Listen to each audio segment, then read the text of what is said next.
The truth is uncomfortable but undeniable. The Islamic world never intended to solve the Palestinian issue. They created it to weaponize it against Israel. Arab regimes have never supported the idea of a sovereign, independent Palestine. Instead, they kept Palestinians stateless and disenfranchised by design. Why don't any of the Arab countries that claim to be in support of the Palestinian people, why aren't they ever willing to take them in, even temporarily? Take a look at this great assessment over here. It's a great clip that goes through exactly why this is the case. So we'll watch this clip together and then talk about it. But first, hit that subscribe button over there in the corner. We'd love to stay in touch. Check this out. Ever wondered why none of the Arab countries that loudly claim to care about Palestinians are willing to take them in, even temporarily? Egypt, their direct neighbor, won't even let Gazans shelter in the Sinai. Instead, it has tightened border security to keep them out. It's time to name the elephant in the room: Arab hypocrisy and the calculated mistreatment and marginalization of the Palestinians. The truth is uncomfortable but undeniable. The Islamic world never intended to solve the Palestinian issue. They created it to weaponize it against Israel. Arab regimes have never supported the idea of a sovereign, independent Palestine. Instead, they kept Palestinians stateless and disenfranchised by design.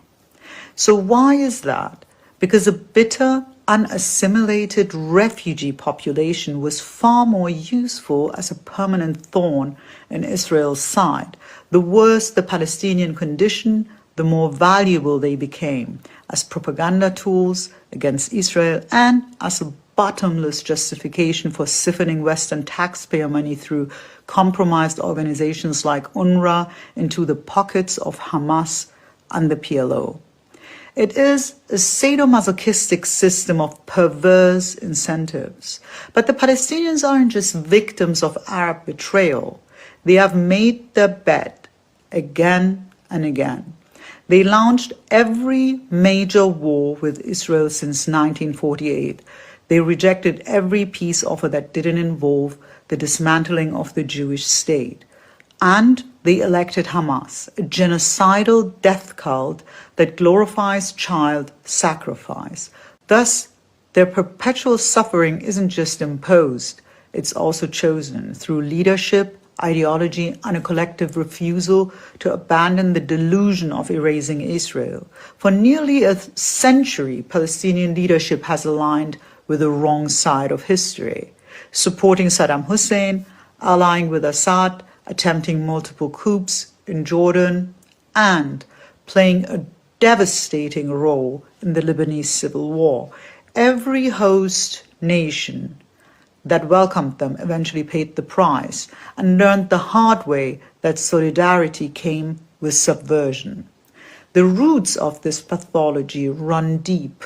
Long before Hamas, the PLO under Arafat cultivated a quasi-religious cult of blood. The revolution was treated as a sacrament.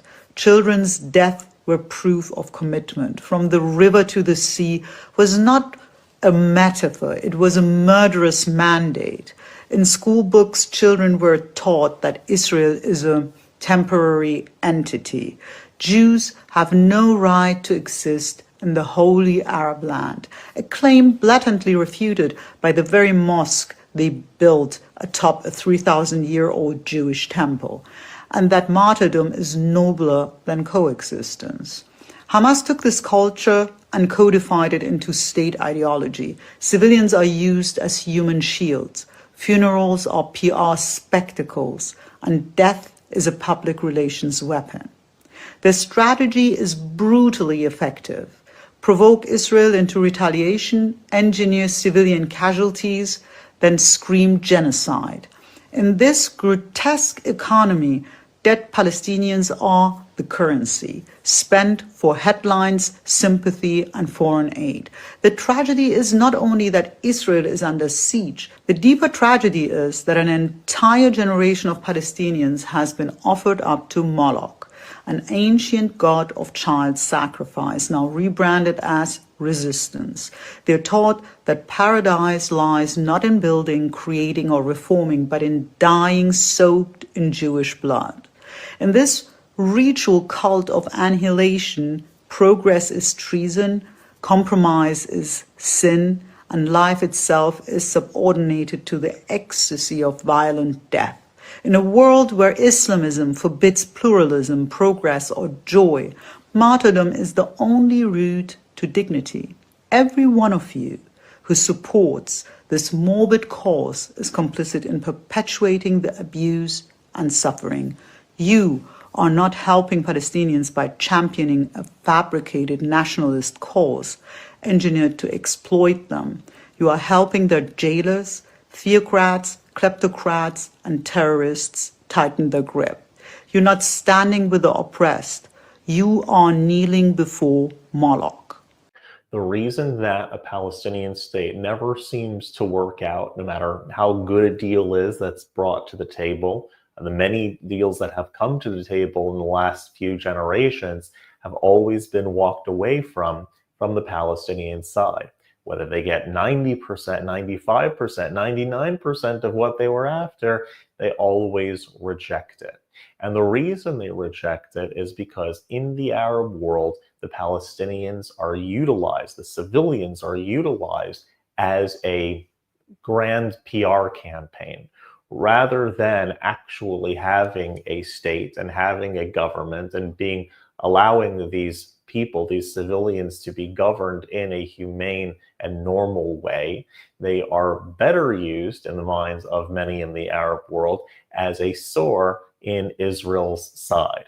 And if they are perpetually kept in the status of refugees and as victims, then this PR campaign can continue. They can garner all of that international support and international funding and so forth at the expense of the Palestinian people. It's ironic that those that want to help the Palestinian cause the most and show their support for the Palestinian cause are actually hurting the plight of the Palestinian cause the most. If you like this content overall, hit that subscribe button over there in the corner. We'd love to stay in touch. Take care.